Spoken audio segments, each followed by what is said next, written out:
نحمده ونصلي على رسوله الكريم أما بعد أعوذ بالله من الشيطان الرجيم بسم الله الرحمن الرحيم رب اشرح لي صدري ويسر لي أمري واحلل عقدة من لساني يفقهوا قولي ربي يسر ولا تعسر وتمم بالخير اللهم اجعلنا من الذين آمنوا وعملوا الصالحات وتواصوا بالحق وتواصوا بالصبر اللهم ثبتنا عند الموت بلا إله إلا الله آمين يا رب العالمين. السلام عليكم ورحمة الله وبركاته.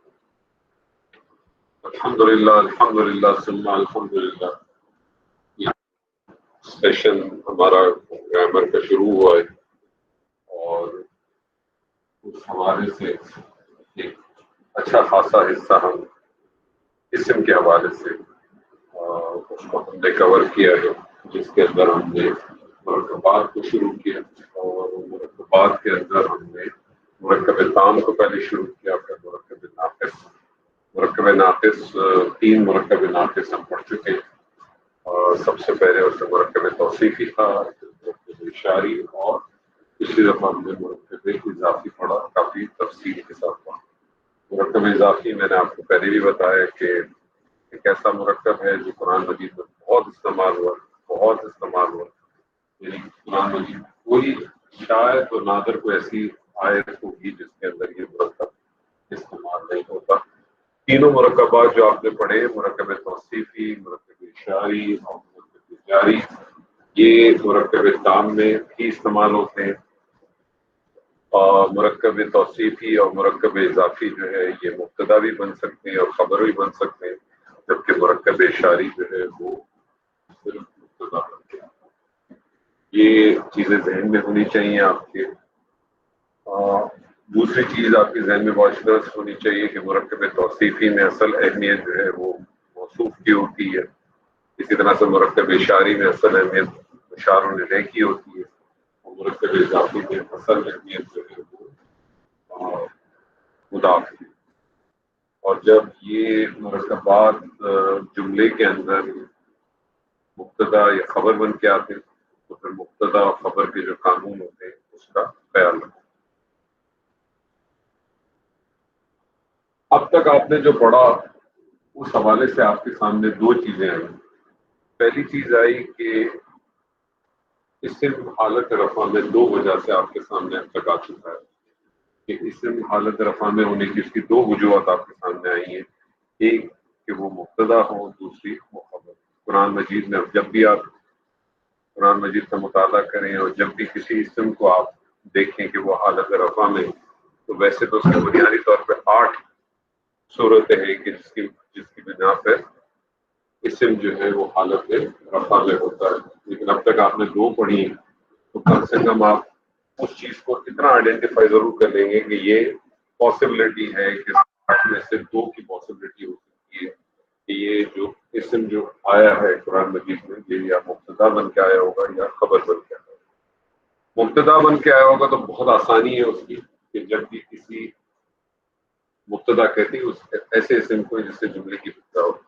تو اگر آپ کو کوئی اسم نظر آئے جو آیت کی ابتدا میں آپ کو نظر آئے، حالت رفع میں ہو، تو آپ معرفہ ہو، آپ کو غالب گمان ہو جانا چاہیے کہ یہ مبتدا بن کے ہی آیا ہو، اسے مبتدا ہی بن کے آیا. اسی طرح سے اسم کی حالت نصب ابھی تک ہم نے نہیں پڑھی. حالت جر کے حوالے سے میں نے آپ کو بتایا تھا کہ اسم کی حالت جر میں جانے کی صرف دو ہی وجوہات. ایک وجوہات آپ نے پڑھ لی ہیں، جو وجہ پڑھ چکے ہیں، وہ ہے کہ جب اسم مضاف الیہ ہو، یعنی اب جب بھی آپ کسی اسم کو دیکھیں کہ وہ حالت جر میں ہے تو آپ کے پاس 50% چیز آ چکی ہے کہ وہ مضاف الیہ ہو سکتا ہے. کنفرمیشن کیسے ملے گی کہ اس سے پہلا والا جو اسم ہوگا وہ اس پہ الف لام داخل نہیں ہوگا اور اس کی اعراب جو ہے وہ ہلکا ہوگا. اعراب ہلکا ہونے کا مطلب ہے کہ یا تو اگر وہ واحد کلمہ ہے تو اس کے اوپر تنوین نہیں ہوگی، اور اگر یا مثنیٰ یا جمع ہے تو اس کی نون اعرابی ڈراپ. عربی زبان میں کچھ ایسے حروف ہیں جو اسم پہ جب داخل ہوتے ہیں، عربی زبان میں کچھ ایسے حروف ہیں جب وہ اسم پہ داخل ہوتے ہیں تو اسم کو وہ حالت جر میں، یعنی آج آپ کے سامنے اسم کی دو ہی وجوہات ہیں حالت جر میں جانے کی. ایک وجہ آپ کے سامنے میں نے بتائی تھی جو کہ مداخل ہے، آج آپ کے سامنے دوسری وجہ بھی آ جائے گی۔ اسم کی حالت جر میں جانے کی جو وجہ ہوتی ہے وہ انشاءاللہ تعالی آج آپ کی ختم ہوگی۔ تو کچھ ایسے حروف ہیں جو اسم کے اوپر جب داخل ہوتے ہیں، اسم سے پہلے جب وہ داخل ہوتے ہیں تو وہ اسم کو حالت جر میں لے کے چلے جاتے ہیں۔ جو وہ حروف ہوتے ہیں ایسے حروف کو حروف جارہ کہتے ہیں، ایسے حروف کو حروف جارہ کہتے ہیں۔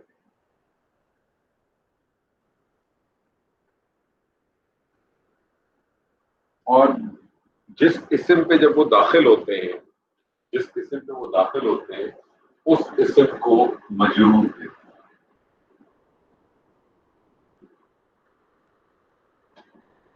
تو ایسا مرکب جس میں حروف جارہ داخل ہو، ایسا مرکب جس میں حروف جارہ داخل ہو، ایسے مرکب کو مرکب جاری کہتے ہیں۔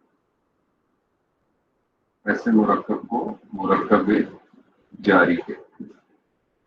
یعنی آج آپ کا چوتھا مرکب ہوگا اور یہی چار مرکب ہوتے ہیں ٹوٹل، چاہے وہ اسم کے لیے استعمال ہو یا فعل کے استعمال ہو، قانون سب میں ایک ہی ہو۔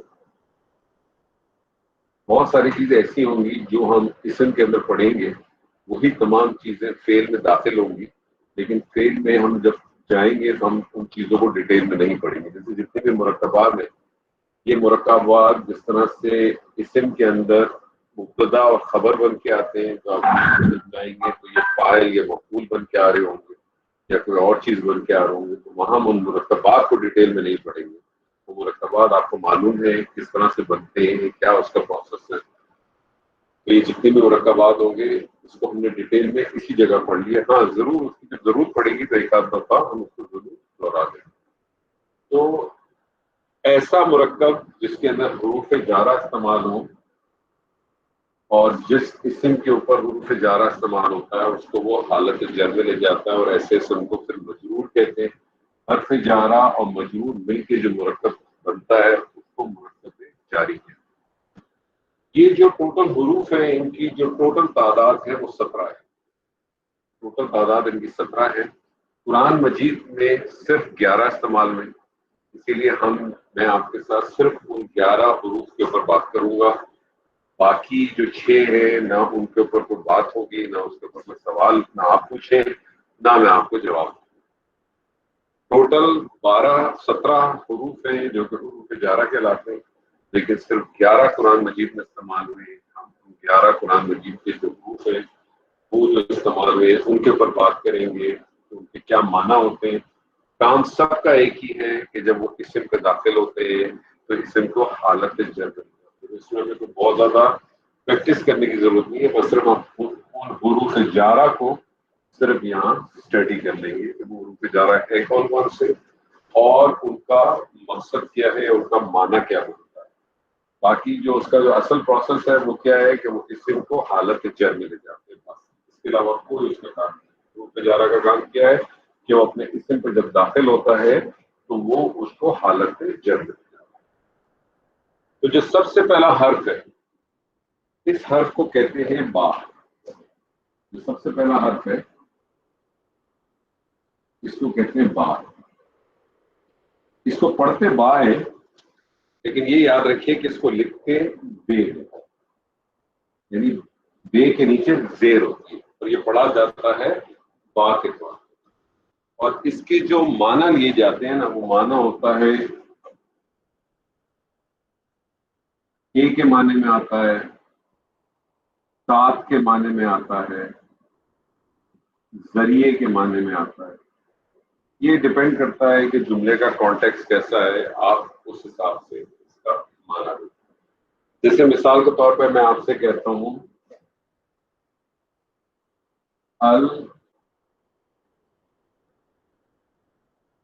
القلم، القلم۔ جی ڈاکٹر عبدالرحیم صاحب، القلم کیا جی چیز سر، ہے؟ القلم کیا چیز ہے ڈاکٹر صاحب؟ سر اس میں ہے حصے میں، حالت رفع میں، کوئی بھی حالت میں سے کوئی فرق نہیں پڑتا، بھول جائیں حالت رفع میں ہونا سب میں کوئی فرق نہیں۔ القلم کیا کہیں گے آپ؟ القلم، القلم ایک پین ہے نا بس. میں اس کے ساتھ با پریپوزیشن, اچھا یہ جو حرف جا رہا تھا اس کو پریپوزیشن بھی کہتے ہیں, میں اس کے ساتھ با لگا دیتا ہوں. اب آپ یہ جو الف لام ہے, یہ جو الف لام ہوتا ہے آپ کو پتا ہے نا کہ اس الف لام کا جو الف ہے یہ حمزۃ الوصل کہلاتا ہے. یعنی حمزۃ الوصل کا کیوں کہلاتا ہے کیونکہ یہ جب خالی الف لام کے طور پہ لکھتے ہیں تب تو یہ پڑھا جاتا ہے, لیکن جب اس کو ملا کے لکھتے ہیں تو پھر یہ لکھنے میں آتا ہے, پڑھنے میں نہیں آتا. اس کو بھی القلم ہی نہیں پڑھیں گے بلکہ پھر یہ کیا ہوگا, یہ اس میں فتح ختم ہو جائے گی اور یہ کیا بن جائے گا, بالقلم. بلکہ اب یہ کیا ہوگا, حالت جر میں لے جائے گا اور یہ ہو جائے گا بالقلمی.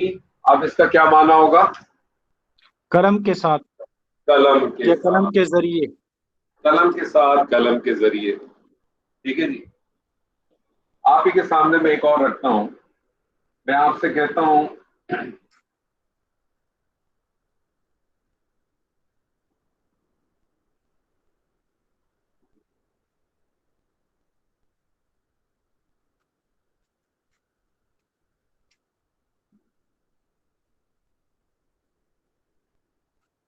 رب الناسی, کیا لگ رہا ہے سر یہ مرکب ہے. کون سا مرکب ہے؟ میں نے سر ریوائز نہیں کیا لیکن میرا مرکب اضافی ہے. مرکب اضافی ہے. کیسے پتہ چلا مرکب اضافی ہے سر؟ سر یہ اسم جو ہے اس کے ساتھ اضافہ کیا ہے, رب الناس, لوگوں کا رب, کہاں آیا اس میں. نہیں دیکھیں, اس میں دو چیزیں کر لیں, بہت آسان ہے اگر آپ کو معنی میں نہ آئے. یہ آپ کو یہ تو پتہ چل گیا نا ربو اسم ہے. جی سر. اب یہ ربو اسم ہے, آپ کو پتا ہے مرکب اضافی میں دو چیزیں ہوتی ہیں, ایک مضاف اور ایک مضاف الیہ. مضاف الیہ کی کیا کنڈیشن ہے کہ اس پہ الف لام داخل نہیں ہوتا, اس پہ الف لام داخل نہیں ہے اور اس کا اعراب ہلکا ہے. ٹھیک ہے. ٹھیک ہے. کنفرمیشن کیسے ملے گی کہ یہ مضاف ہے, اس کے بعد والا دیکھیں اسم, وہ لازماً حالت جر میں ہونا چاہیے. جر میں ہوتے ہیں. حالت جر میں آپ کو کنفرم ہو گیا کہ یہ مضاف ہے, یہ مضاف الیہ. اگر میں اس کی انالیسس کروں تو یہ بن جائے گا مضاف, یہ بن جائے گا مضاف الیہ, دونوں مل کے مرکب اضافی, اور یہ دونوں مل کے بن گئے مرکب اضافی.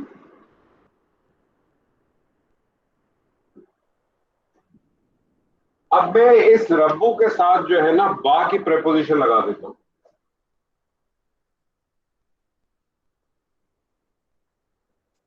اب جب میں نے اس کے ساتھ با کی پریپوزیشن لگائی تو با کیا کرے گا, تو اس کو جر میں لے جائے گا, برب الناس ہو جائے گا.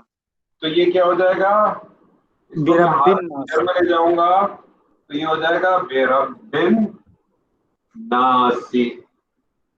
اب اس کا ترجمہ کیا ہوگا, پہلے تو تھا رب الناس, لوگوں کا رب. جی. برب اللہ, الناس مطلب لوگوں کے رب کے ذریعے سے پناہ مانگنا یا اس کے ساتھ لوگوں کے رب کے ذریعے کے ساتھ. قل اعوذ رب الناس. اعوذ بھی ایک فعل ہے, کل بھی ایک فعل ہے. کل امر کا صیغہ ہے, کہہ دیجئے اعوذ, میں پناہ میں آتا ہوں. کس کی اب میں پناہ مانگتا ہوں, کس کے ساتھ, لوگوں کے رب کے ذریعے, لوگوں کے رب کے ساتھ. ٹھیک ہے. جی سر. لوگوں کے رب کے ساتھ زیادہ بہتر ہے. ذریعے کا مطلب ہوگا کہ پناہ مانگ نہیں رہا, پناہ میں جا رہا ہوں. ٹھیک ہے نا. اس کی انالیسس کریں گے تو اس کی انالیسس کیا ہو جائے گی, با کو آپ کہیں گے حرف جارہ, با کو آپ کہیں گے جارہ, جی. اور یہ مرکب اضافی کیا بن جائے گا اب اس جارہ کے لیے, یہ مجرور بن جائے گا, اور یہ مرکب جاری بن جائے گا, دونوں اور حرف جارہ اور مجرور. یہ مرکب جاری ہو جائے گا, یہ مرکب جاری. ٹھیک ہے جی. ایک اور ایگزامپل لے لیں. میں آپ سے کہتا ہوں حفصہ آپ بتائیے, میں آپ سے کہتا ہوں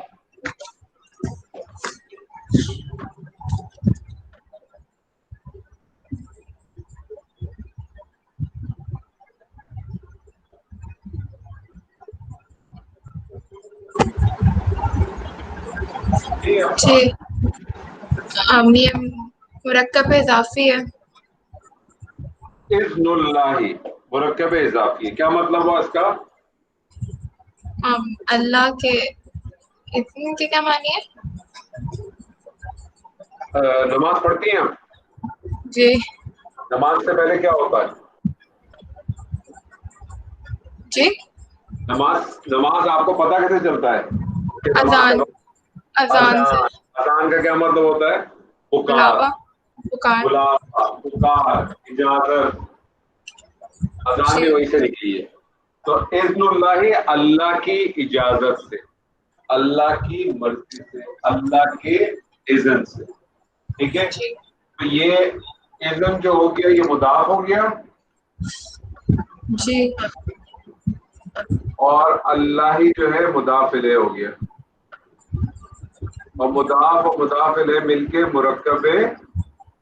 اضافہ. اس کے ساتھ میں نے با کی پریپوزیشن لگا دی تو بھی اذن اللہ ہی ہو جائے گا. تو یہ ہو گیا بے اذن اللہ. اب اس کا معنی کیا ہوا؟ اللہ کے پکار کے ساتھ، اللہ کی مرضی کے ساتھ. اللہ کی مرضی کے ساتھ. ٹھیک ہے نا، یا اللہ کی مرضی کے ذریعے، یا اللہ کی مرضی کے ساتھ. ہاں تو آپ اس کی اگر انالیسس کریں گے تو با کو آپ کہیں گے جارہ. جارہ، اور یہ آپ کا پورا مرکب بن جائے گا مجرور. جی اور جارہ اور مجرور مل کے آپ کے کیا بن جائیں گے؟ مرکب. جاری. ٹھیک ہے جی. جی جزاک اللہ خیر. ایک اور کر لیتے. اشتیاق صاحب جی السلام علیکم. جی کیسے ہیں سر جی؟ اللہ کا شکر ہے. جی اللہ کا نام، اللہ کا نام. جی اللہ کا نام. اسم اللہ. اسم اللہ یا اسم اللہ. اسم اللہ.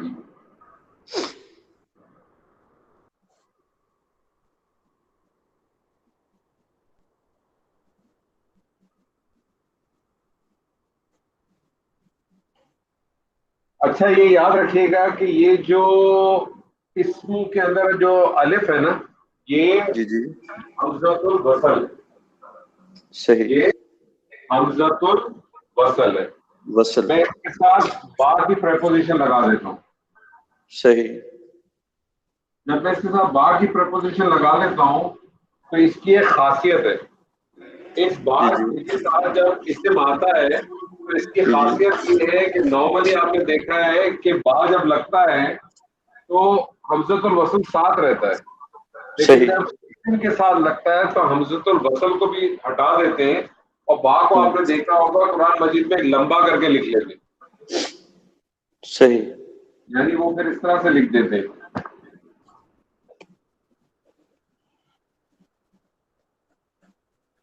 ایسے لکھتے ہیں نا. جی جی تو یہ پھر کیا ہو جائے گا؟ بسم اللہ.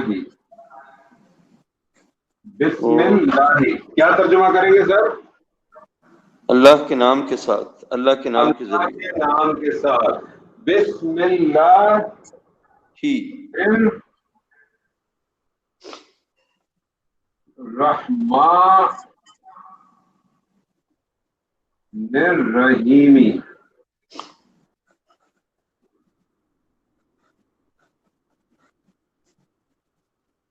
جی یہ الرحمن اور الرحیم کیا لگ رہا ہے آپ کو؟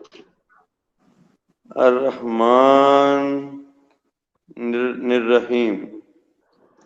یہ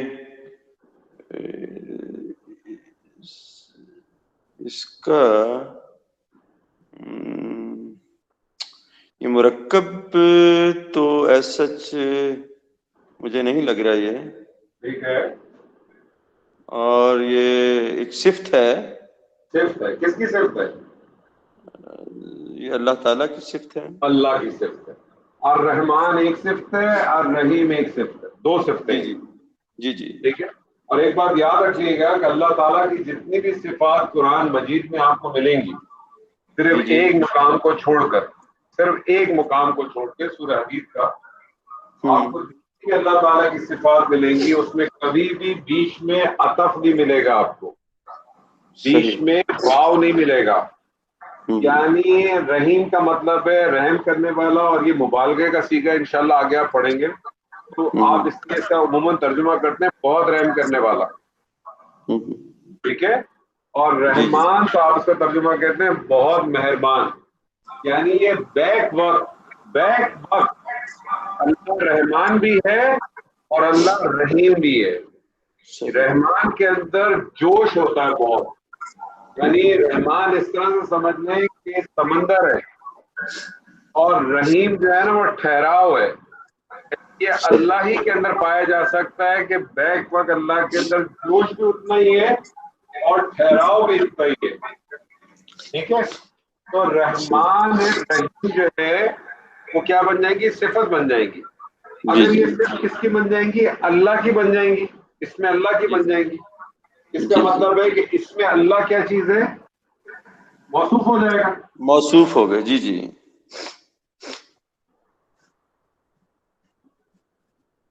اللہ موصوف، رحمان صرف اول،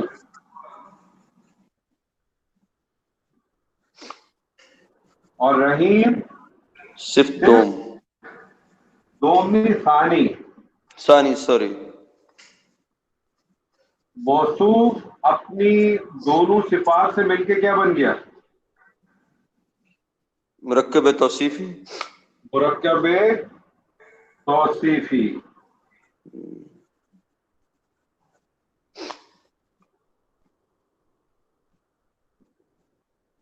ٹھیک ہے جی. اب آپ مجھے بتائیں یہ با کیا چیز تھا؟ یہ جارہ، اس میں جارہ، یہ اس میں جا رہا. اور اسم اللہ کیا تھا؟ مجرور. مجرور تو تھا، لیکن بعد سے پہلے آپ نے اس کو کیا کہا تھا؟ اسم اللہ کو. یہ اسم یہ تھا اپنے مضاف تھا، یہ مضاف کا. اس کا مطلب ہے کہ اسم جو ہے، لفظ اسم جو تھا یہ مضاف تھا. جی جی. اگر اسم مضاف تھا تو اللہ ہی کیا ہو گیا؟ مضاف مضاف الیہ. الیہ. یہ اللہ ہی جو ہے یہ پورا ایک مرکب توصیفی تھا. صحیح. تو یہ مرکب توصیفی جو ہے اس مضاف کے لیے کیا بن جائے گا؟ اس مضاف کے لیے بن جائے گا مجرور. نہیں، مجرور. اگر آپ نے اسم کو مضاف کہا ہے تو مضاف کا دوسرا حصہ کیا ہوتا ہے؟ مضاف الیہ. سوری. مضاف الیہ ہے نا. جی جی جی جی جی. اس میں اللہ کی حالت میں مجرور ہے نا. لیکن یہاں جو مضاف الیہ ہے وہ مفرد کے طور پہ نہیں ہے بلکہ پورا ایک مرکب آیا ہے. جی جی. مرکب توصیفی آیا ہے نا پورا ایک. جی جی جی جی. تو یہ مرکب توصیفی اس مضاف کے لیے کیا بن گیا؟ مضاف الیہ. مضاف الیہ. اچھا. یہ مضاف الیہ اور مضاف مل کے کیا بن گئے اس جارہ کے لیے؟ مجرور. مجرور ہو گئے. اور یہ مجرور اور جارہ مل کے کیا بن گئے؟ یہ مرکب جاری. مرکب جاری. مجھے سر اس کا ترجمہ کر کے بتائیں.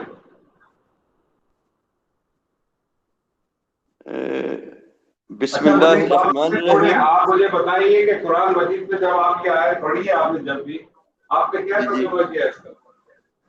سوری سمجھا نہیں میں.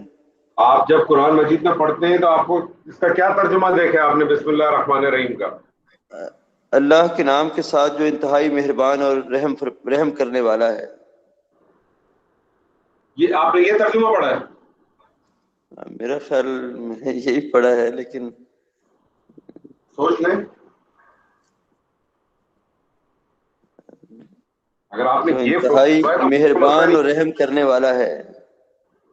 میرا سوال آپ سے یہ ہے کہ قرآن مجید میں آپ نے جب بھی یہ آیت پڑھی ہے، جی جی ہر سورت سے ابتدا میں آیت ہوتی ہے نا، جی جی جی جی. کیا ترجمہ لکھا ہوتا ہے اس میں؟ اب میں تو اس کو آپ اپنا کو مصحف نکال لیں ذرا. جی میں نکال رہا ہوں. اللہ کے نام سے جو بہت مہربان اور نہایت رحم کرنے والا ہے. کرنے والا ہے. جی جی. تو مجھے بتائیے اس کا مطلب ہے کہ یہ تو کرنے والا ہے، اس کا مطلب یہ تو جملہ ہو گیا نا. جی جی جملہ ہو گیا بالکل. جی جی. تو یہ جملہ تو نہیں ہے، تو مرکب ہے. مرکب ناقص ہے نا. جی جی. تو ہے کا ترجمہ کہاں سے آیا؟ جمیل صاحب. مصحف میں نے کھولا، اسی سے میں نے پڑھا ہی. ہاں میں انکار. جمیل صاحب جی السلام علیکم. وعلیکم السلام. آپ نے اس کا کیا ترجمہ پڑھا آج تک؟ جو پاکستان میں جو ٹرانسلیشن والے قرآن ہوتے ہیں نا بیسیکلی، اس میں جو قرأت والے بھی ہیں، اس میں تو یہی کہتے ہیں کہ شروع کرتا ہوں اللہ کے نام کے ساتھ، اور اکثر جگہ پہ لکھا بھی ہوتا ہے کہ شروع کرتا ہوں اللہ کے نام کے ساتھ جو بہت مہربان نہایت رحم کرنے والا ہے.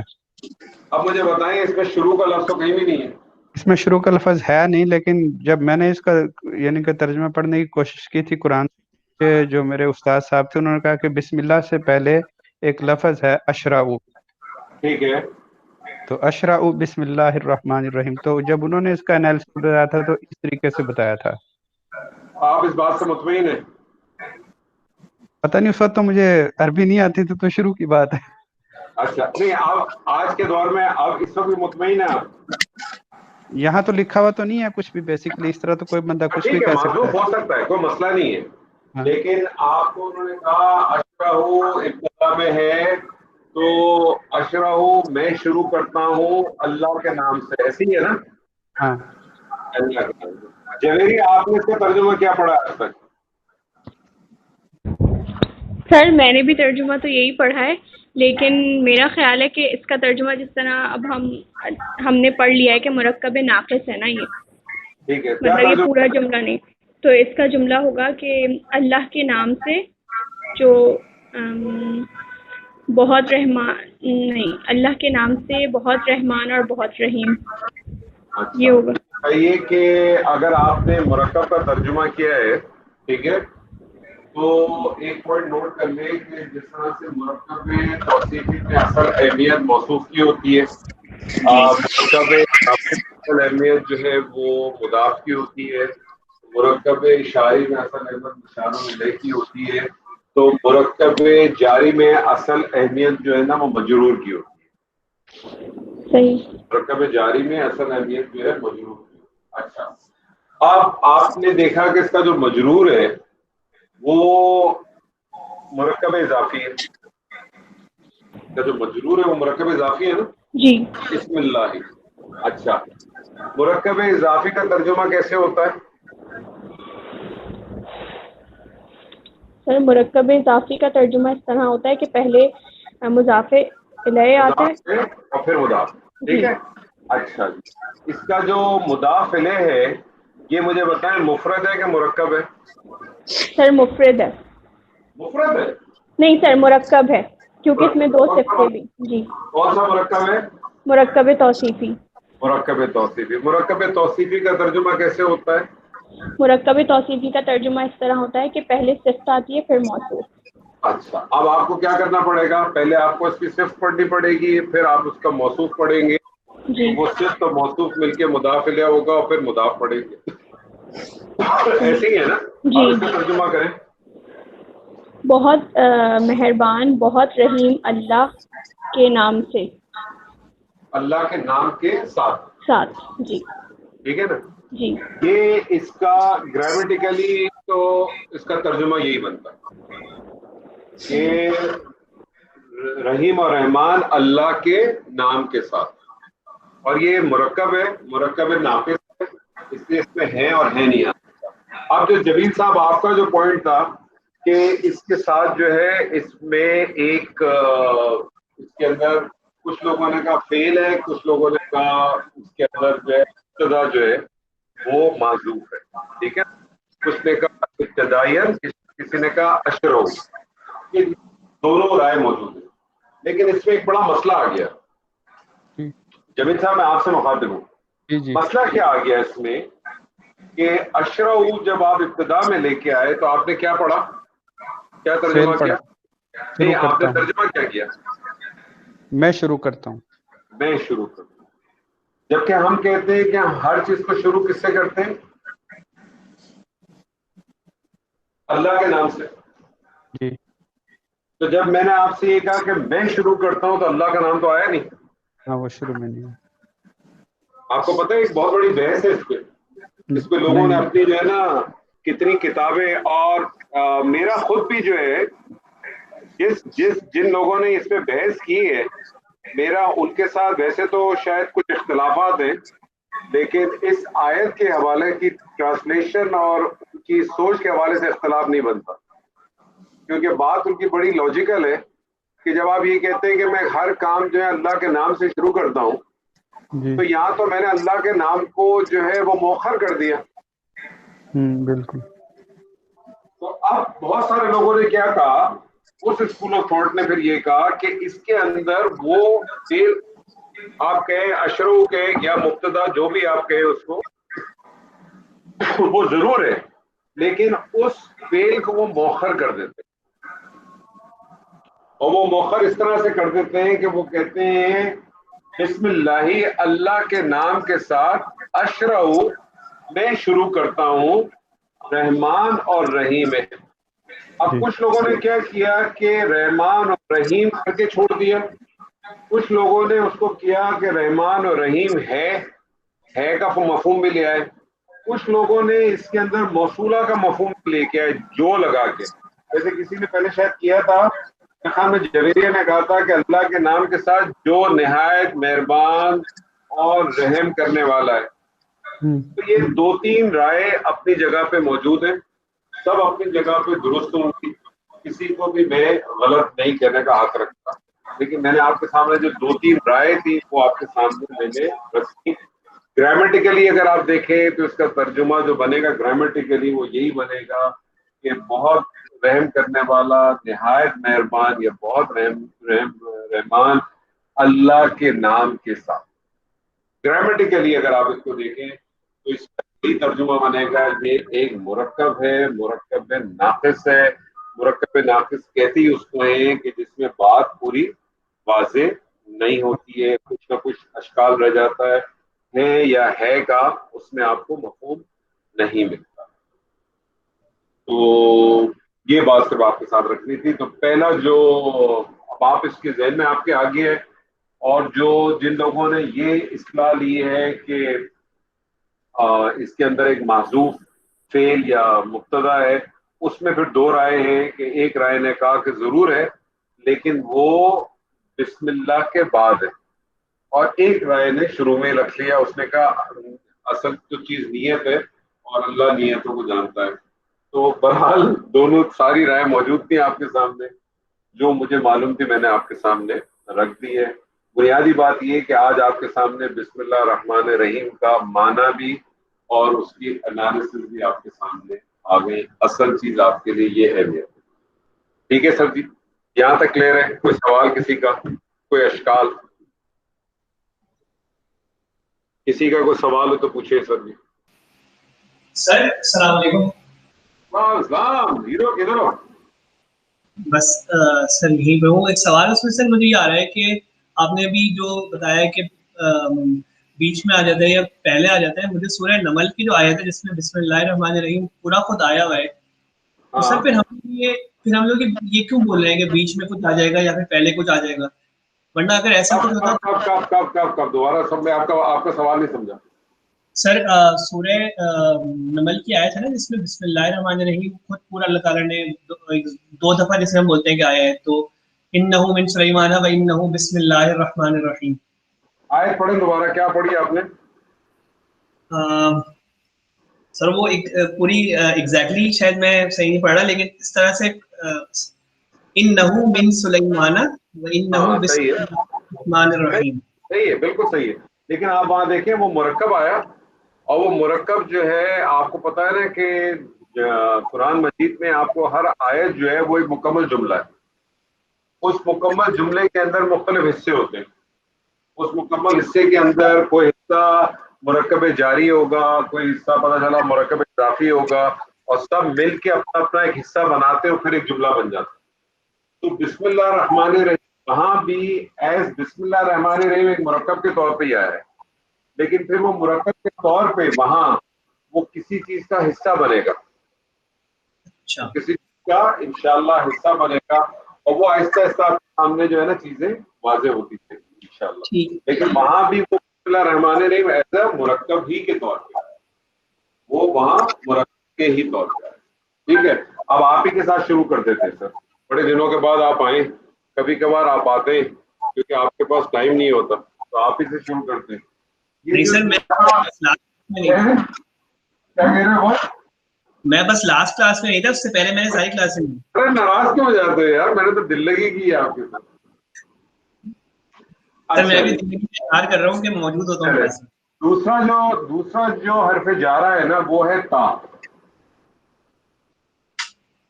با کے بارے میں نے آپ کو بتایا تھا کہ با کو پڑھتے با ہے, لکھتے بے ہے, لیکن تا کے ساتھ ایسا مسئلہ نہیں ہے.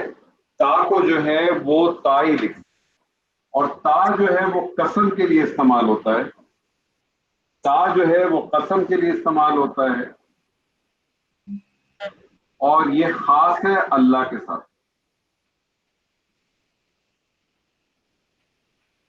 حرف جارہ تا جو ہے وہ قسم کے لیے استعمال ہوتا ہے, اور یہ خاص ہے اللہ کے ساتھ.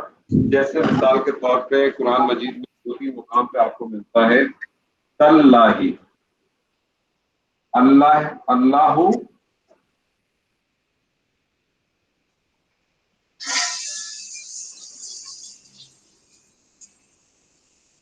اللہ, اس کے ساتھ جب یہ حرف جارہ تا لگ گیا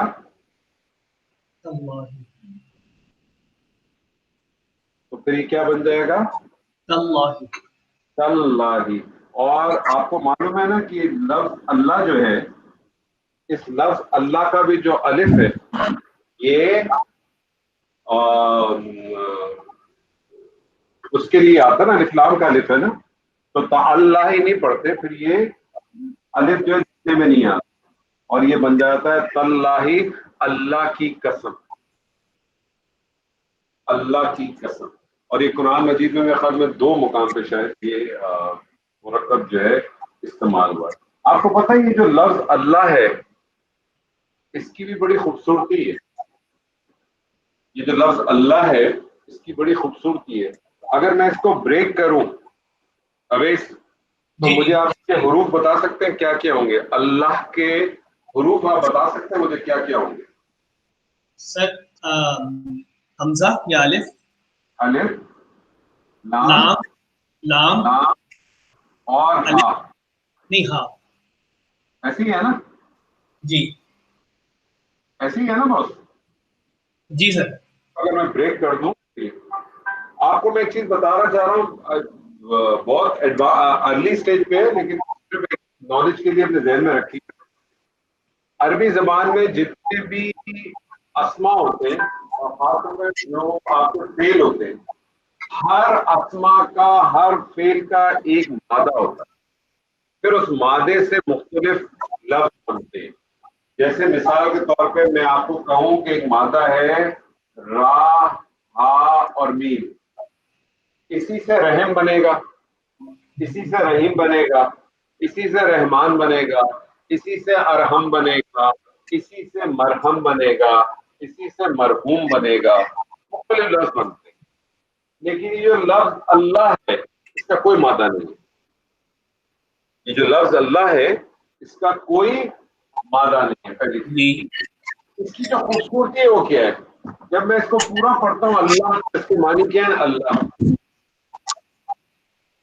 اگر میں اس کو میں کہوں کہ اس کا جو ہے نا یہ جو معنی ہے وہ اللہ ہے, میں اگر الف ہٹا دوں تو پھر یہ بن جاتا ہے للہ. للہ, اس کے معنی بھی اللہ ہی ہے. میں اس کا یہ لام بھی ہٹا دوں تو یہ بن جاتا ہے, اس کا معنی بھی اللہ بنتا ہے. اور میں اگر اس کا یہ لام بھی ہٹا دوں تو یہ بن جاتا ہے ہو, اس کے معنی بھی اللہ بن جاتا ہے.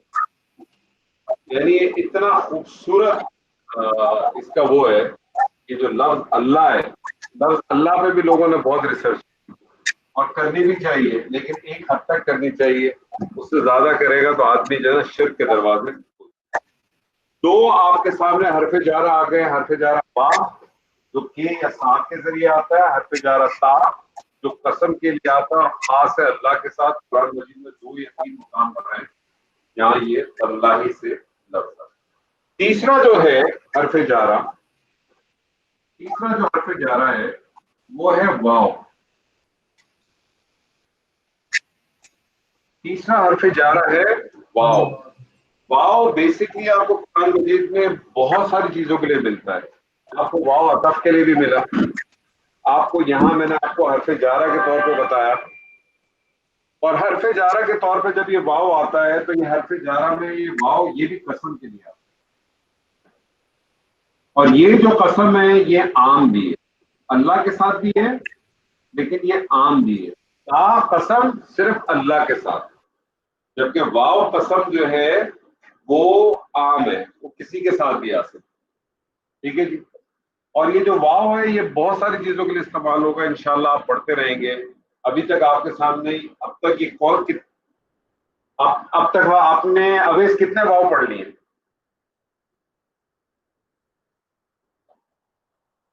آج تک آپ نے کتنے واو پڑھے ہماری اس گرامر کی کلاس میں؟ اویس صاحب جی سر, میں نے کال نہیں کر پایا. یاد نہیں آ رہے کتنے پڑھے؟ تو آپ بتا دیں.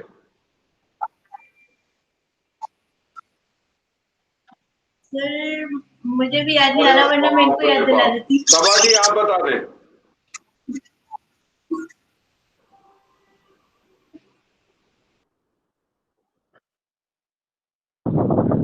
اللہ اکبر, اللہ اکبر, نہ کرے ایسا. زو آپ بتا دیں کتنے واو پڑھے اب تک؟ 2 پڑھے عطف اور پھر اب یہ حروف جارہ. ایک عطف پڑھا, ایک یہ پڑھا. سب سے پہلا واو تو آپ لوگ بھول گئے, حروف تہجی میں واو نہیں پڑھا آپ نے؟ ہاں, حروف الہجا میں بھی آتا ہے. حروف ہجا میں بھی تو پڑھا. 3 واو پڑھ چکے ہیں اور ابھی کافی واو اور آئیں گے. ٹھیک ہے, تو یہ ذہن میں رکھیے گا کہ جو اس قسم کے جو کچھ حرف اور الفاظ آتے ہیں. چلیں جی آپ اس سے شروع کرتے ہیں. واو تا بھی قسم کے لیے آتا ہے, واو بھی قسم کے لیے آتا ہے. تا اللہ کے ساتھ خاص ہے, واو جو ہے وہ عام ہے. جیسے مثال کے طور پہ اگر میں کہوں اللہ,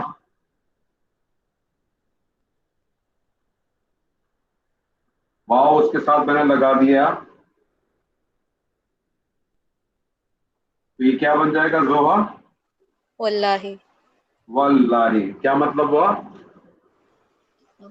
اللہ کی قسم. کبھی سعودی عرب آنے کا اتفاق ہوا ہے؟ جی. اچھا, یہاں آپ نے عربوں کو سنا ہوگا واللہ, اللہ کی قسم, ہے نا؟ واللہ جی. اللہ کی قسم. ٹھیک ہے. قرآن مجید میں اللہ تعالیٰ نے بہت قسمیں کھائی. قرآن مجید میں اللہ تعالیٰ نے بہت قسمیں کھائی ہیں. جیسے والعصر, ایسے ہی ہے نا؟ جی. والعصر, والفجر, والشمس, والتین, والزیتون. بہت قسمیں کھائی. مجھے بتا سکتے ہیں اللہ تعالیٰ قسم کیوں کھاتا ہے؟ اللہ تعالیٰ کو قسم کھانے کی ضرورت ہے؟ نہیں. اللہ تعالیٰ کا تو ہر کلمہ حق ہے. اللہ تعالیٰ قسم کیوں کھاتا ہے؟ ہمیں سمجھانے کے لیے. زبردست. پتہ اور نہیں مجھے, ایمفیسس کے لیے کہہ سکتے ہیں. ایمفیسائز کے لیے نہیں, سمجھانے کا ایک پوائنٹ صحیح ہے, لیکن اس میں ایک اور لفظ بھی شامل کریں تو خوبصورتی بھی آ جائے گی, اور آپ کے لیے, ہم سب کے لیے جو ہے نا ایک میسج بھی بہت لاؤڈ اینڈ کلیئر ہو جائے. اللہ تعالیٰ قسم کھاتا ہے. اللہ تعالیٰ کو قسم کھانے کی ضرورت نہیں ہے. اللہ تعالیٰ کو قسم کھانے کی ضرورت نہیں ہے. اللہ تعالیٰ کا ہر کلمہ ہے. اللہ تعالیٰ قسم کھاتا ہے ہم کو جھنجھوڑنے کے لیے, ہم کو بیدار کرنے کے لیے. اللہ تعالیٰ قسم کیوں کھاتا ہے؟ ہم کو جھنجھوڑتا ہے, ہم کو بیدار کرتا ہے. اگر آپ سورہ شمس پڑھیں تو سورہ شمس ایک ایسی سورت ہے جس میں اللہ تعالیٰ نے ایک نہیں، دو نہیں، تین نہیں، چار نہیں، پانچ نہیں، چھ نہیں، 11 قسمیں کھائی ہیں اللہ نے کتنی قسمیں کھائی ہیں؟ 11 قسمیں کھائی ہیں. والشمس وضحاها والقمر اذا تلاها والنهار اذا جلاها. اور 11 قسمیں کھانے کے بعد اللہ نے کیا کہا پتا آپ کو؟ اویس صاحب کیا کہا ہے 11 قسمیں کھانے کے بعد؟ قد افلاح من زکاها. من زکاها. قد افلاح، افلاح ماضی کا صیغہ ہے، اور قد جب ماضی کے اوپر آتا ہے تو وہ دو کام کرتا ہے. ایک تو اس میں تاکید پیدا کرتا ہے، یہ ساری چیزیں فیل کی ہم فیل میں پڑھیں گے، میں سے ابھی بات آئی تو آپ کے سامنے رکھوں. ایک تو ماضی کا صیغہ ایک تو تاکید پیدا کرتا ہے، اور دوسرا اس مفہوم کو قریب میں لے آتا ہے. قد افلاح من زکاها، کامیابی پا گئے، فلاح پا گئے کون لوگ؟ جنہوں نے تزکیہ کیا، اپنے نفس کا تزکیہ کیا. کس کا تزکیہ کیا؟ اپنے نفس کا تزکیہ کیا. ساتھ صاحب یہ مجھے بتائیں نفس کا تزکیہ کیسے ہوتا ہے؟ جی السلام علیکم. السلام. نفس کا تزکیہ جو مجھے سمجھ آتا ہے وہ تو یہ ہے کہ انسان موت کو یاد کرے، موت کو یاد کرے جی، اور جسے کہتے ہیں کہ دلوں کا زنگ اترتا ہے. اور دوسری بات یہ ہے کہ صبر سے مدد جی. تو موت کو یاد کیسے کرے گا؟ میں موت کو کیسے یاد کرے گا؟ موت آئے گی، موت آئے گی، موت آئے گی، موت آئے گی، موت آئے گی، موت آئے گی، موت آئے گی، ایسے پھر کیسے یاد؟ نہیں، یقیناً انسان جو ہے وہ ہر وقت اپنا احتساب کرتا رہے کہ اسے جواب دہی کرنی ہے چیزوں کی، اور جواب دہی یقیناً زندگی کے اندر تو نہیں ہے. جواب دہی کا معاملہ جو ہے وہ تو اللہ تعالیٰ نے اس دارالعمل کے بعد رکھا ہوا ہے. مجھے آپ ایک بات بتا سکتے ہیں ساتھ ساتھ انسان کی زندگی کے اندر اصل موٹیویشن کیا ہونی چاہیے؟ ایک موٹیویشن جو سب سے بڑی موٹیویشن ہے وہ یہ کہ کسی طریقے سے انسان اللہ کو راضی کر لے. اور میرا یہ خیال ہے کہ شاید سب سے بڑی موٹیویشن یہی ہوتی ہے. اس سے پھر چیزیں ڈرائیو کر سکتا ہے انسان کے دنیا کے اندر اور آخرت کے اندر دو معاملات کیسے ان کو لیں. آپ کو پتا ہے میرے خیال میں انسان کی سب سے بڑی موٹیویشن پتہ ہے کیا ہے؟ جی، اس نے مرنا ہے. جی، یہ اس کی اصل موٹیویشن. اگر انسان کی یہ موٹیویشن ہو کہ اس نے مرنا ہے جی، تو پھر اس کے اوپر ہمیشہ ہمیشہ ہمیشہ یہ آیت اس کے اوپر چھائی رہے گی کہ وَلَا تَمُوتُنَّ إِلَّا وَأَنْتُمْ مُسْلِمُونَ، کہ تمہیں موت نہ آئے. کم از کم جو کنڈیشن ہے وہ یہ کہ تم مسلمان، کم از کم کنڈیشن، یعنی اللہ کا خوف آپ کے اوپر ہمیشہ رہے کہ میرے اوپر اللہ موجود ہے. بالکل. اب بات ساری یہ آ رہی ہے کہ تزکیہ ہوگا، تزکیہ ہے کیا؟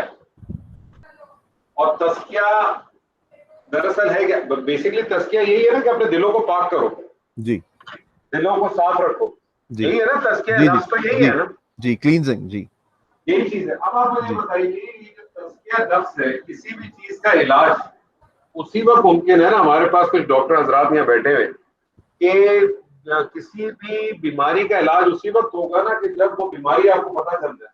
ڈائگنوز کر سکتے، کرونا کا پتہ ہی نہیں چل رہا، اس لیے علاج ہی نہیں نکلتا. ڈائگنوز کر سکتے. شروع میں ہم کہتے تھے ہاتھ دھونے سے ہو جائے گا، پھر کسی نے کہا جناب وہ گرمی بہت بڑھ جائے گی تو ختم ہو جائے گا، کسی نے کچھ کہا، کسی نے کچھ کہا، تو پتہ ہی نہیں چلتا. تو سوال یہ پیدا ہوتا ہے کہ اگر ہمیں یہ پہلے پتہ چل جائے کہ یہ بیماری لگتی کیسے ہے تو پھر بیماری کو صاف کرنا آسان ہوتا ہے.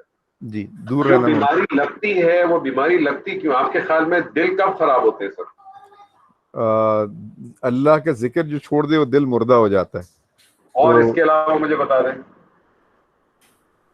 کیا یہ ممکن ہے کہ بل گیٹس جو ہے اس کا دل جو ہے وہ خراب ہو؟ وہ تو شاید اللہ کا ذکر نہیں کرتا.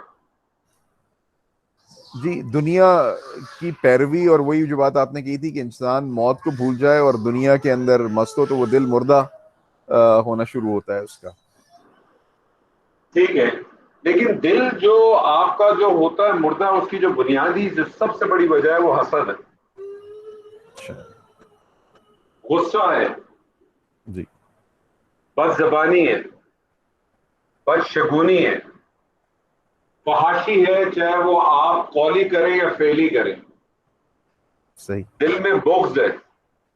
یہ ساری وہ بیماریاں ہیں سر جو آپ کے نفس کو گندا کرتی ہیں، اور یہ نفس کی پاکیزگی صرف دو چیزوں سے ممکن ہے. پہلی چیز، اللہ کے ساتھ اپنا تعلق قائم کرو. درست. اللہ کے ساتھ تعلق قائم ہوتا ہے صرف اور صرف ایک ہی چیز سے، موت کو یاد ہے، موت کو یاد ہے. اللہ کے ساتھ تعلق توبہ. کس چیز سے ہوتا ہے؟ جی کس چیز سے ہوتا ہے؟ ذکر توبہ کرنا. نہیں، نماز نماز. نماز ایک واحد ایسی چیز ہے جس میں آپ اور اللہ کے علاوہ کوئی دوسری چیز نہیں ہوتی. سب سے پہلا تعلق آپ کا جو اللہ سے تعلق بنتا ہے وہ بنتا ہی نماز سے. جس شخص کی نماز، جس شخص کا اگر اللہ سے تعلق نہیں جڑ رہا، اس کو اپنی نماز کو دیکھنا چاہیے کہ اس کی نماز میں کہیں گڑبڑ ہے. اور نماز میں اگر گڑبڑ ہے تو یہ اس بات کی بہت بڑی نشانی ہے، کیونکہ نماز میں ہم پڑھتے کیا ہیں سر، یہ تو مجھے بتائیں. جی نماز میں ہم قرآن پڑھتے ہیں نا. جی بالکل قرآن. تو جس آدمی کی نماز اگر مضبوط نہیں ہے، اس کا مطلب ہے اس کے قرآن میں کہیں نہ کہیں گڑبڑ ہے. درست.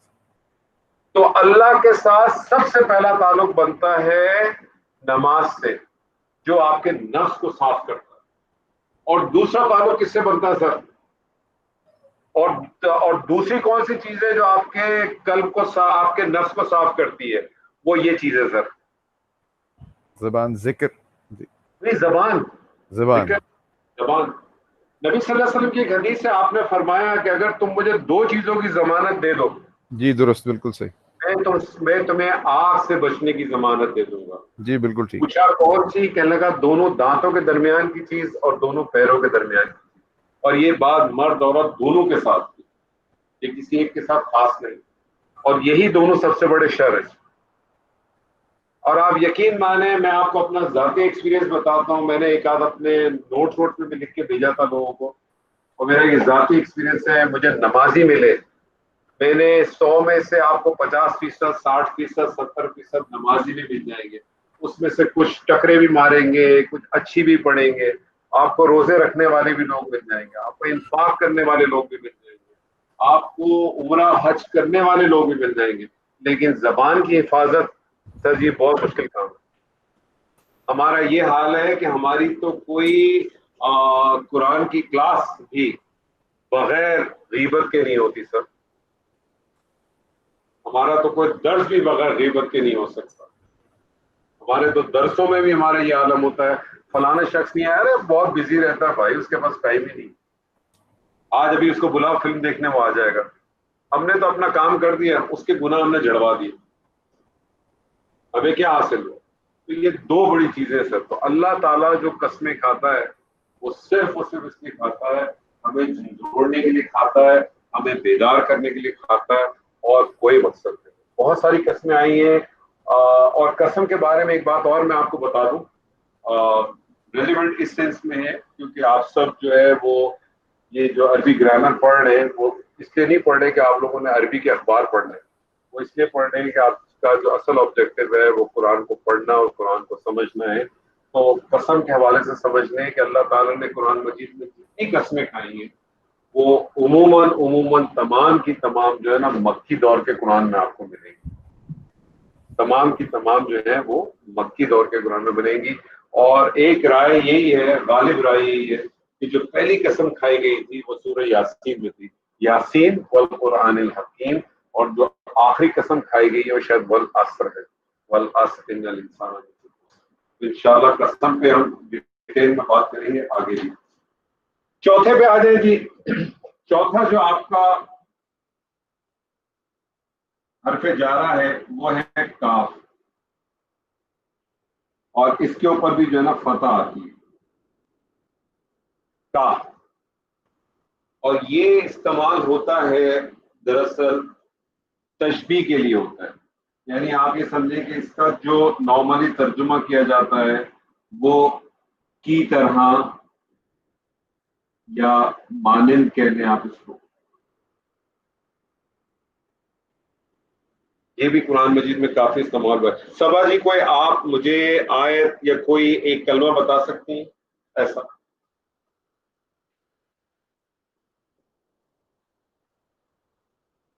آپ کو کوئی ایسا کلمہ کوئی آیت یاد ہے جس میں کا استعمال ہوا؟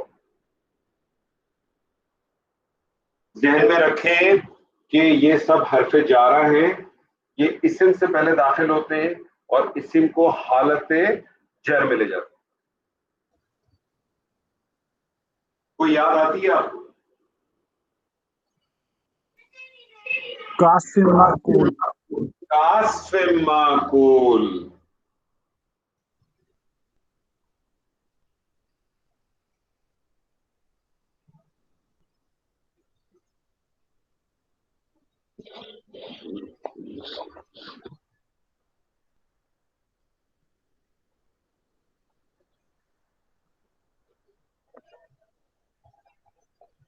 کاسف معقول. تو عصف معقول جو ہے یہ پورے کا پورا مرکب توصیفی ہے. کا اس کے ساتھ لگا تو اس نے کیا کر دیا، اس کو حالت جر میں لے گیا. کا عصف معقول مانند کی طرح تشبیہ دینے کے لیے یہ آتا ہے. اسی طرح سے کوئی اور ایگزامپل دیں، ایک اور. کذالک. نہیں کذالک نہیں. کذالک بیسیکلی ہے وہ اسی کے لیے، لیکن اس کو یہاں استعمال نہ کریں، وہ ایک مرکب بنتا ہے اور وہ کچھ اور معنی بھی دیتا ہے. حالانکہ اس کی جب ہم انالیسس کریں گے تو آپ کا کو حرف جارہ ہی لیں گے، لیکن اس کے علاوہ بہت ایگزامپل. کل سورہ قاریہ میں ہے نا، کل اہن المنفوش. کل اہن المنفوش، کل اہن المنفوش، کل فراش المبسوس، کل انعامی، جانور کی طرح.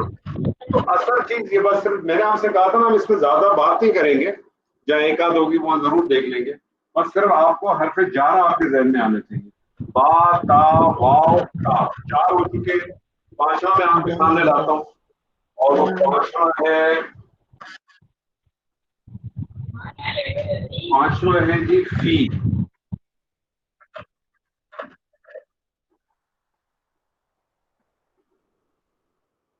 فی، فی کا کیا معنی لیں گی؟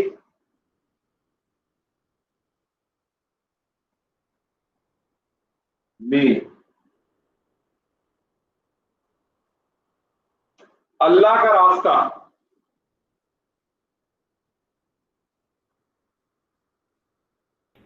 فی سبیل اللہ سر. اللہ کا راستہ صرف میں نے کہا، فی تو کہا ہی نہیں. اللہ کا راستہ کیا ہو جائے گا؟ سبیل اللہ. نہیں، سبیل. جی سبیل اللہ. اللہ کا راستہ، اللہ کے راستے میں، اللہ کے راستے میں. اب ہو جائے گا فی اللہ. سبیل اللہ. جب ہم چھوٹے تھے تو سورہ قدر ہم یاد کرتے تھے. پتہ ہے کیسے یاد کی ہم نے ایسے یاد کی کہ پہلی آیت کے اندر زیر ہے، اگلی میں پیش ہے. اب ایسا نہیں کرتے. کیا آیت ہے؟ انا انزلناہ فی لیلۃ القدر. فی لیلۃ القدر. آپ کو پتہ ہے آج بھی بہت سارے لوگ یہ غلطی کر جاتے ہیں کہ ان کو یہ یاد نہیں رہتا. لیکن اب انشاءاللہ تعالیٰ مجھے امید ہے، ہو سکتا ہے آپ لوگ میں سے کوئی بھی ایسی غلطی نہ کرتا ہو، لیکن انشاءاللہ تعالیٰ امید ہے اس قسم کی غلطی آپ لوگ آئندہ اگر کسی سے ہوتی بھی ہوگی تو تھوڑا سا رک جائے گا تھوڑی دیر کے لیے.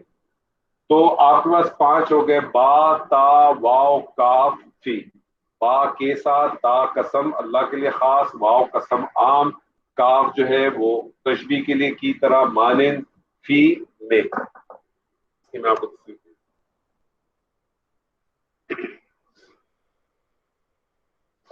ٹوٹل ہیں 11، اور اس ٹوٹل 11 کے اندر جو ہے وہ 5 میں نے آپ کے ساتھ کر دیے، ایک اور آپ کے ساتھ بھی کر دیتا ہوں.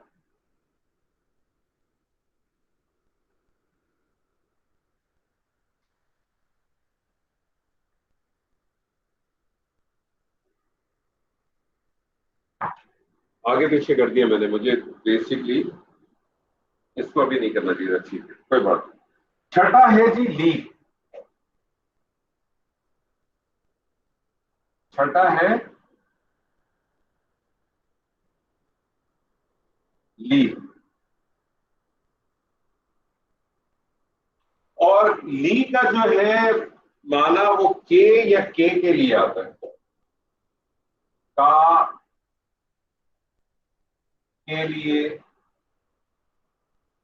اور یہ بعض دفعہ ملکیت کے لیے بھی آئے گا، ملکیت ظاہر کرنے کے لیے بھی آتا ہے. لی اللہ کے لیے کیا ہو جائے گا؟ للہ، اللہ کے لیے، للہ. بڑی خوبصورت آیت ہے قرآن مجید میں آپ کو ملتی ہے، للہ جی، للہ ملک السماوات والارض، اللہ ہی کے لیے ہے ملک و بادشاہت، کہاں کی؟ آسمانوں کی اور زمینوں کی. للہ خزائن السماوات والارض، اللہ ہی کے لیے ہیں خزانے آسمانوں اور زمین. تو جو لام حرف جارہ ہے وہ بیسکلی کا اور کے لیے آتا ہے، اور یہ اللہ تعالیٰ کے ساتھ جب عموماً آتا ہے تو یہ ملکیت کے لیے آتا ہے. لی جو ہے وہ ملکیت کے لیے آتا ہے. ویسے تو بہت سارے لل انسانی، انسان کے لیے، لے رسول ہی، رسول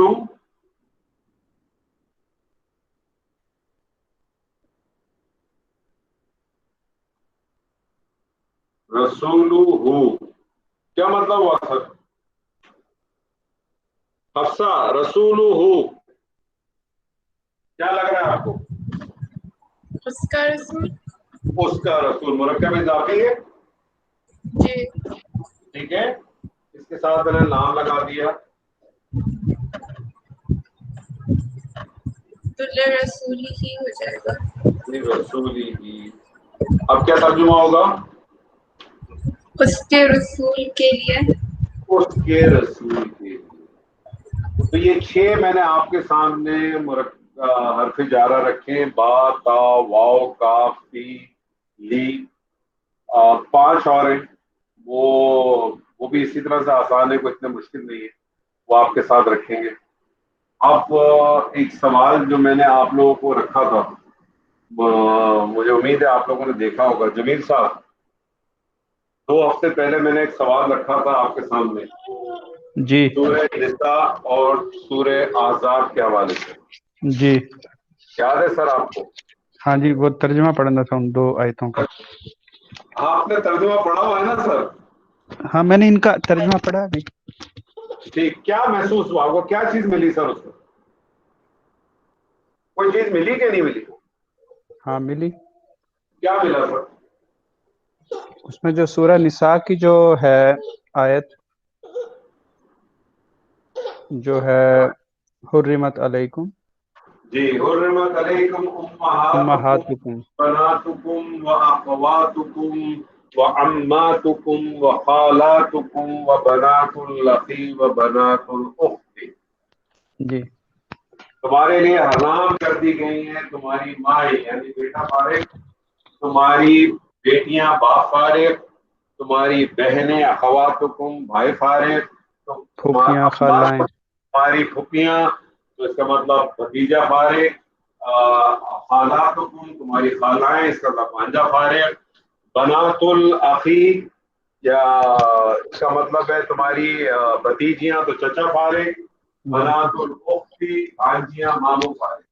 اس کا مطلب ہے کہ بیٹا، باپ، بھائی، بھتیجا، بھانجا، چچا، ماموں، ان سے نکاح نہیں ہو سکتا، ان سے نکاح نہیں، بالکل واضح۔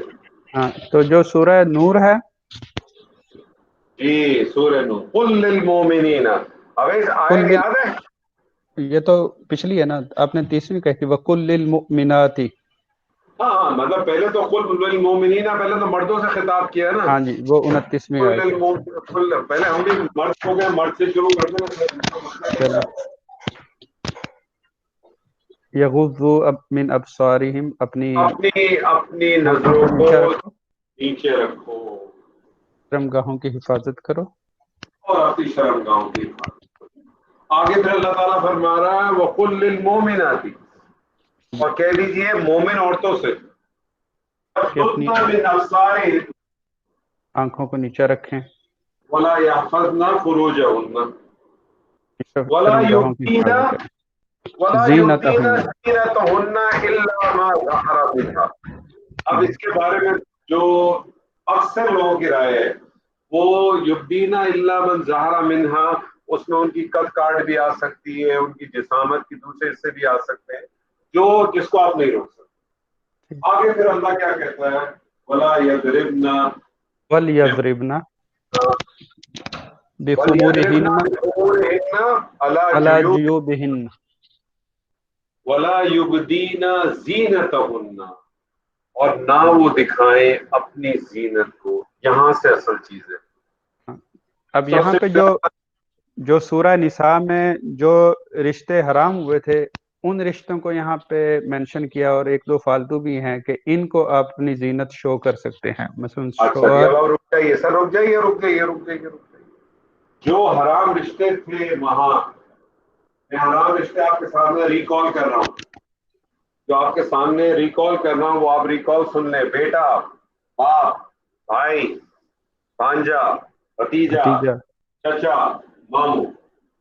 جب اللہ تعالیٰ نے کہا وَلَا يُبْدِينَ زِينَتَهُنَّ إِلَّا لِبُعُولَتِهُنَّ، یہاں سے جو شروع ہوئی ہے، اس کے اندر آپ کو بیٹا مل جائے گا، اس میں آپ کو شوہر مل جائے گا، اس میں آپ کو سسر مل جائے گا، اس میں آپ کو بھائی مل جائے گا، اس میں آپ کو شوہر کا بیٹا مل جائے گا، اس میں آپ کو بھانجا مل جائے گا، سوری بھتیجی مل جائے گی، وہ مل جائے گا، بھانجا مل جائے گا، اس میں آپ کو بیٹا مل جائے گا، لیکن اس میں آپ کو چچا نہیں ملے گا، اس میں آپ کو ماموں نہیں ملے گا۔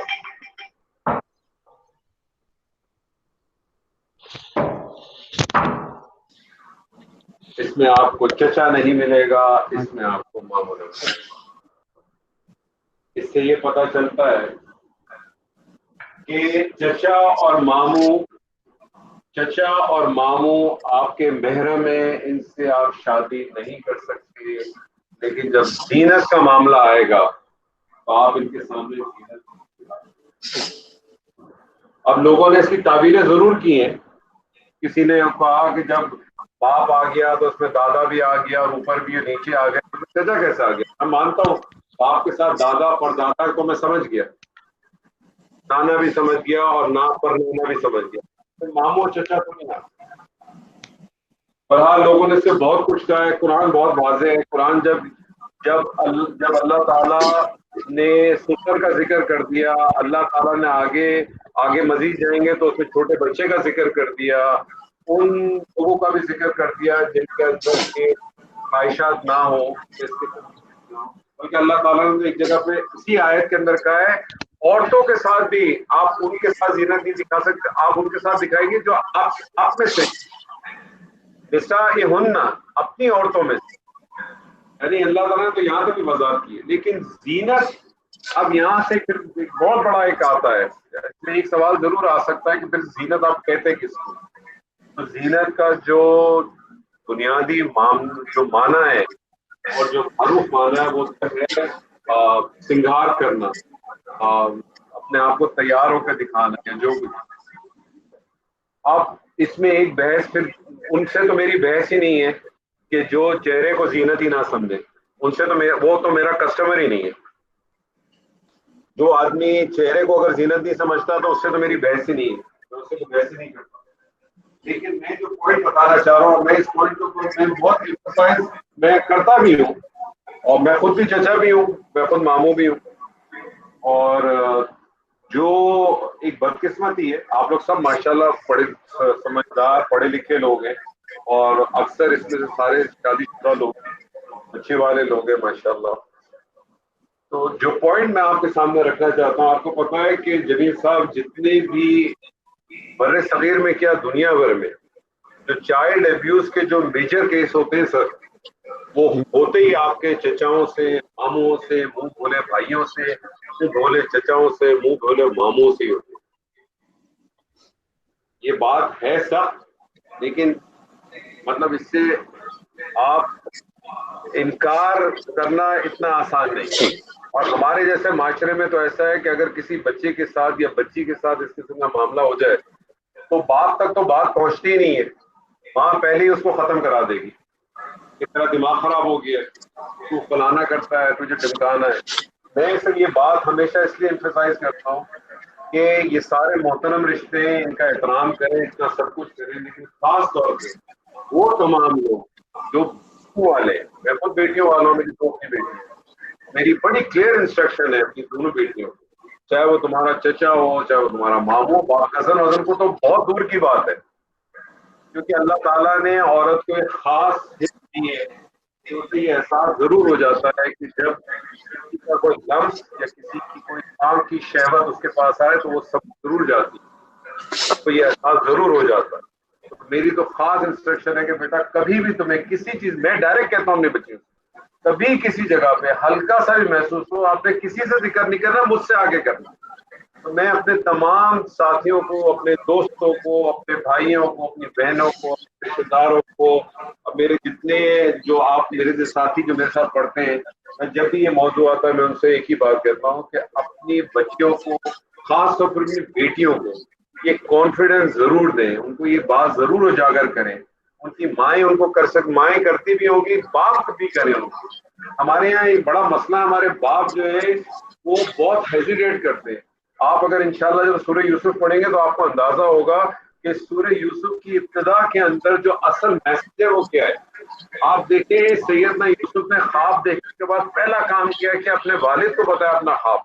اس سے پتہ چلتا ہے کہ باپ اور بیٹے کا رشتہ کیسا ہونا چاہیے، اور یہی رشتہ بیٹیوں کا بھی ہونا چاہیے باپ کے ساتھ بھی. ماؤں کے ساتھ وہ کر جاتی ہیں، باپ کے ساتھ تو کرتی نہیں ہے، اور بیٹے تو بالکل ہی نہیں کرتے. جہاں ان کی عمر ہو گئی 10 11 12 سال، انہوں نے تو چھوڑ ہی دیا کہ باپ کو بتانے کا تو کوئی فائدہ ہی نہیں ہے. تو میرے کہنے کا مقصد ہے کہ ہمیں اپنی بچیوں، خاص اپنی بیٹیوں کے ساتھ، بچیوں کے ساتھ، اپنی بہنوں کے ساتھ یہ باور کو بتانا چاہیے، یہ کچھ چیزیں کو سمجھانی چاہیے کہ کسی خوف، کسی دباؤ، کسی پریشر میں آ کے کبھی کوئی ایسی چیز اگر محسوس بھی ہو تو آپ کو ہائی لائٹ کریں تاکہ آپ اس کی کوئی پروٹیکشن کریں، کا کوئی آپ چیز سوچیں. یہ بات ہو سکتا ہے سخت ہو، میری بات سے ہو سکتا ہے بہت سارے لوگ متفق نہ ہو، لیکن میں آپ کو یہ بتا رہا ہوں کہ یہ ایک، کیونکہ اللہ تعالیٰ نے یہ جو دین ہے نا بہت خوبصورت دین ہے. اس دین نے ہمیں اتنی خوبصورتی دی ہے، ہم اس خوبصورتی کو شاید اندازہ ہی نہیں کر پاتے. ہمارے یہاں آپ کو پتہ ہے بڑا عجیب سا تصور ہے، اور یہ تصور آپ کو پتہ ہے جمیل صاحب، اسلامک سسٹم کے اندر جوائنٹ فیملی سسٹم کا کوئی تصور ہی نہیں ہے. جی نبی صلی اللہ علیہ وسلم کی جتنی بھی ازواج تھیں مجھے بتائیں، کوئی سب ساتھ رہتے تھے کیا؟ سب کے الگ الگ گھر تھے. سب کے الگ. یہ جوائنٹ فیملی سسٹم جو ہے یہ تو ہندوؤں سے ہم نے لیا. آپ کو پتا نبی صلی اللہ علیہ وسلم سے کسی نے پوچھا تھا جیٹھ یا دیور کے بارے میں، آپ نے کیا فرمایا؟ حدیث ہے یہ، آپ نے فرمایا وہ تو موت ہے تمہاری سب سے بڑی. لیکن ہم بھی اسی اس میں آ گئے. مطلب میرے کہنے کا مقصد یہ ہے کہ یہ جو ہم پڑھتے ہیں، سب کچھ کرتے ہیں، ہم اس کو کہیں نہ کہیں اپنی بھرپور کوشش کرنی چاہیے کہ ہم ان کو کہیں نہ کہیں اپلائی کریں اپنے اوپر. اور یہ میٹر میں آپ کو بہت اس کے ساتھ کہتا ہوں کہ آپ کو رپورٹ ہی نہیں ہوتا، لیکن یہ بہت بڑا فیکٹ ہے. اب تو بہت ساری جگہوں پہ لوگوں نے وہ تھوڑا سا بولنا چاہتا ہے اس کے اوپر شروع کیا ہے، اور میں ہمیشہ یہ بات کرتا ہوں، میرے بہت سارے بعض دفعہ اسٹوڈنٹ جو ہے وہ تھوڑے سے ناراض بھی ہو جاتے ہیں کہ سر آپ نے بات کر دی، ہمارے یہاں تو بھابھی ماں کی طرح ہوتا ہے، ماموں بھی ماموں ماں کا منہ تو صاف سکھا تھا، آپ ماموں کا ایسا کہتے ہیں ماموں، اس میں تو 2 دفعہ ماں کا لفظ آتا ہے، ماں کا منہ۔ میں نے کہا بھائی میں نے آپ کو نہیں منع کیا، وہ ماں کا منہ نہیں ہے، ماں کا بھی منہ ہے، باپ کا بھی منہ ہے۔ اور اللہ تعالیٰ مینوفیکچرر ہے ہمارا، اللہ تعالیٰ خالق ہے ہمارا، اللہ تعالیٰ سے بہتر کوئی نہیں جانتا۔ تو جن چیزوں کو میں یہ آپ سے نہیں کہتا، لیکن کم سے کم اپنی اولاد کو بھی تھوڑا سا گائیڈ کریں، تھوڑا سا کانفیڈنس دو، اور ان کو جب بھی کوئی ایسی چیز ہو وہ آپ کو آ کے بتائے، ماں کو بھی بتائے، اور اگر کبھی خدا نہ خاص اگر کسی نہ کسی کے ساتھ اللہ نہ کرے، اللہ نہ کرے، گاڈ فاربڈ کبھی کسی کے ساتھ ایسا نہ ہو، لیکن اس میں کانفیڈنس ہو۔ تو یہ چھوٹی چھوٹی چیزیں، یہ دیکھا جائے تو یہ بہت چھوٹی سی چیز لگتی ہے، ہو سکتا ہے میں نے کہا نا ہمارے معاشرے میں بر صغیر میں تو اگر میں کسی سے کہوں، میں نے ایک دفعہ میں نام تو نہیں لوں گا، کافی بڑے ہمارے یہاں کے عالم ہیں، ان سے ہی بات ہوئی تو انہوں نے مجھے کافی دیر سال وہ کی، نہیں ایسا نہیں ہے اور اس طرح سے۔ میں نے کہا دیکھیں میں آپ سے انکار نہیں کرتا، میں تو یہ کہتا ہوں کہ اللہ تعالیٰ قرآن میں بڑی چیز واضح کہہ رہا ہے، اللہ تعالیٰ کے لیے کیا مشکل تھا یا ایک ماموں اور ایک چاچا کا لفظ ڈالنے کے لیے، کوئی پرابلم ہی نہیں تھا، جب اللہ تعالیٰ وہاں بھی بیان کر رہا ہے یہاں بھی بیان کر رہا ہے۔ پھر اس میں ڈفرینٹ اسکول آف تھاٹ آ جاتے ہیں، ایک اسکول آف تھاٹ ہے وہ اس کو ڈس ایگری کرتا ہے، ایک اسکول آف تھاٹ ہے وہ اس کو ایگری کرتا ہے۔ بہرحال میں جو پوائنٹ اس میں سمجھا تھا، جو مجھے محسوس ہوا، وہ میں چاہتا تھا آپ لوگوں کے ساتھ شیئر کروں۔ اگر آپ کو یہ بات بہتر لگے تو اچھی بات ہے، نہ لگے تو میری بات کو اٹھائیں اور دیوار پہ مار دیں، کیونکہ میں کوئی اتھارٹی نہیں۔ تو باقی اگر اس کے علاوہ اگر کسی شخص نے اس میں سے ایسی چیز، ساتھ صاحب آپ میری بات سے لگتا ہے اتفاق نہیں کیا ہوگا؟ نہیں، میں آپ کی بات سے بالکل متفق ہوں، آپ صحیح فرما رہے ہیں۔ تو نہیں مطلب میں یہ کہتا کہ میں جو کہہ رہا ہوں صحیح، لیکن قرآن یہ کہتا ہے، میں تو یہ بات کرتا ہوں لیکن قرآن اس بارے میں بہت بات ہے۔ پھر اس کے بعد ایکچولی اختلاف کی وہ ختم ہو جاتی ہے، جو وہ گنجائش رہتی نہیں ہے اس کے بعد، قرآن کی بات کے بعد۔ ہاں لیکن سر اپنا آپ کو پتا ہے بہت سارے، آپ کو پتا ہے آج بھی ایک بہت بڑا طبقہ ہے جو اس بات کے اوپر بڑے وثوق سے آتا ہے کہ قرآن میں کہاں لکھا ہے کہ عورت جو ہے وہ چہرے کا پردہ کرے۔ میں ان سے کہتا ہوں، میں آپ سے ایگری کرتا ہوں، میں کہتا ہوں قرآن میں نہیں لکھا، چلے جی قرآن میں کہیں واضح طور پہ نہیں لکھا، چلے میں آپ سے بحث نہیں کرتا، جیوب ہننا کو اور جلاب ہننا کو بھی میں چلے آپ کی بحث پہ مان لیتا ہوں کہ جی چادر کو اوپر سے اٹھانا ہے، میں اس پہ بھی بحث نہیں کرتا۔ ویسے ایک بھی بات ان سے کہتا ہوں، مجھے یہ بتائیے کیا چہرہ زینت ہے کہ نہیں؟ اگر آپ چہرے کو زینت نہیں سمجھتے تو آپ سے بحث ہی نہیں ہے میری، لیکن اگر آپ اس کو سمجھتے ہیں تو پھر آپ اس پہ کوئی نہ کوئی سٹینڈ تو لیں، کوئی نہ کوئی بات تو کریں۔ لیکن جو آدمی، اور آپ کو میں ایک بات اور بتاؤں، یہ جو اس کا بھی جو ایک بڑی وجہ ہے اس میں بھی کچھ اشکال ہیں۔ آپ کو پتہ ہے حنفی مسلک کے اندر دیکھیں 2 چیزیں، ایک ہے سطر اور ایک ہے پردہ، دونوں میں فرق ہے۔ ہمارے ایک جو پرابلم جو ہے نا، بہت سارے طبقے میں سطر اور پردے کو وہ ایک ہی چیز لیتے ہیں۔ سطر ایک ایسی چیز ہے جس پہ کسی کا کوئی اختلاف نہیں ہے، سطر پہ کسی کا اختلاف نہیں ہے۔ سطر کے اندر عورت کے بالوں کا ڈھکنا، مردوں کا سطر کیا آپ کو معلوم ہے، ناف سے لے کر گھٹنے تک، اور اس کے اندر بھی آپ اسی لیے آپ کو پتا ہے بہت ساری جگہوں پہ جو لوگ فٹ بال یا ہاکی کھیلتے ہیں شارٹ کے اوپر، اس کو غلط ہے، یہ بالکل غلط ہے جی۔ تو یہ مرد کے لیے، عورت کے پردے کے اندر یہ ہے کہ اس کی ہاتھ بھی کورڈ ہو، اس کا جو ہے نا بال کورڈ ہو، اور باقی جو اس کے جو قرآن میں جس طرح سے ہے کہ وہ اس کی جو ہے نا اوڑھنی پہنے اور جو کچھ ہے۔ اصل جو پرابلم آتا ہے، ایشو آتا ہے، وہ آتا ہے چہرے کے اوپر۔ حنفی مسلک کے اندر چہرے کو سطر نہیں لیتے، حنفی مسلک کے اندر چہرے کو سطر نہیں کہتے، نہیں لیتے وہ۔ لیکن کچھ مسلک کے اندر خاص طور پہ حنبلی میں اور میرے خیال میں مالکی کے اندر جو ہے وہ چہرے کو بھی جو ہے نا سطر کا حصہ لیتے۔ لیکن میں تو کہتا ہوں بھول جائیں تھوڑی دیر کے لیے وہ سطر ہے کہ نہیں ہے، میں تو صرف ایک ہی پوائنٹ کہتا ہوں، کیا وہ زینت ہے کہ نہیں ہے؟ اگر وہ زینت ہے تو بس اس کا خیال رکھیں، جو اس کو چہرے کو زینت نہیں سمجھتا اس سے بحث ہی نہیں ہے، وہ چھوڑ دے، اس کے لیے تو کوئی پرابلم ہی نہیں۔ اس کے لیے چھوڑ دیں، کیونکہ وہ اس طرح سے کہتے ہیں کہ اللہ ما ظہرا منہا، جو خود بخود ظاہر ہو جائے، تو چہرہ تو خود بخود ظاہر ہو گیا. تو میں نے ایک صاحب سے کہا پھر تو سارا جسم ہی خود بخود ظاہر ہے سر، پھر تو کچھ بھی نہ ہم روکے، پھر تو سبھی ظاہر ہے، پھر اس میں کیا بحث ہے. تو یہ ایک مختلف چیزیں ہیں. بس یہ کہ دیکھیں چھوٹی چھوٹی تھاٹس ہیں ہمارے ذہنوں میں آئے، کیونکہ ہم سب دیکھیں بنیادی چیز ہم سب قرآن کے طالب ہیں، اور خالی ہمارا مقصد جو ہے نا وہ مرکب ذاتی اور مرکب جاری سیکھنا ہے. ہمارا ساتھ ساتھ مقصد یہ ہے کہ ہم قرآن کی جو خوبصورتیاں ہیں نا اس کو بھی حاصل کرنے کی کوشش کریں، بالکل اور اس کو اپنی زندگی میں اپلائی کرنے کی کوشش کریں. تو لوگ آلریڈی اپلائی کر رہے ہیں، اللہ تعالیٰ ان کو بہت اجر دے. جو لوگ اپلائی نہیں کر رہے وہ کوشش سے شروع کریں، بالکل ضرور کوشش شروع کریں. اللہ تعالیٰ مجھے پورا قرآن کا مطالعہ کرے، اللہ تعالیٰ نے کبھی رزلٹ کے اوپر رزلٹ کی بات نہیں کی. اللہ تعالیٰ نے جب بھی بات کی ہے وہ یہی کوشش کوشش کے اوپر بات کی. تو بس یہی ہم سب کی کوشش ہونی چاہیے. اور کاملی صاحب ایک سوال ہے جی، میرا ایک امپریشن ہے کہ ابھی سورہ نور کی جس آیت کے حوالے سے ہم یہ جو جس ٹاپک کو ہم نے ڈسکس کیا ہے، اس میں ساری کی ساری ایمفیسس جو ہے، میرا ایک امپریشن ہے وہ خواتین کے حوالے سے ہے.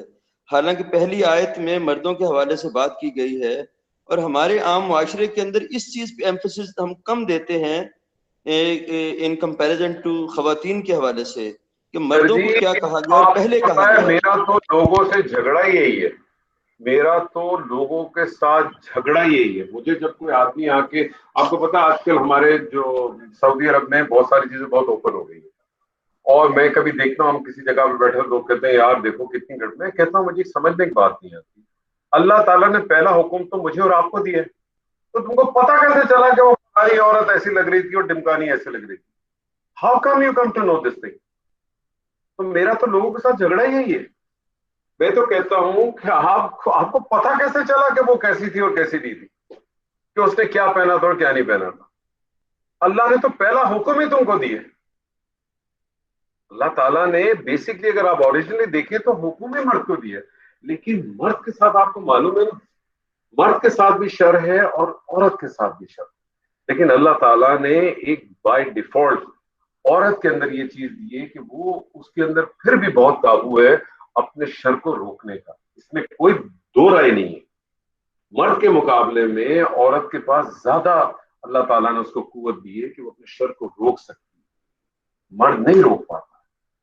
اسی لیے بہتر ہے اللہ تعالیٰ نے کچھ راستے بتا دیے، اگر آپ اس راستوں کا خیال رکھیں گے اللہ تعالیٰ آپ کو دنیا میں بھی اس کا فائدہ دے گا اور آخرت میں بھی دے گا.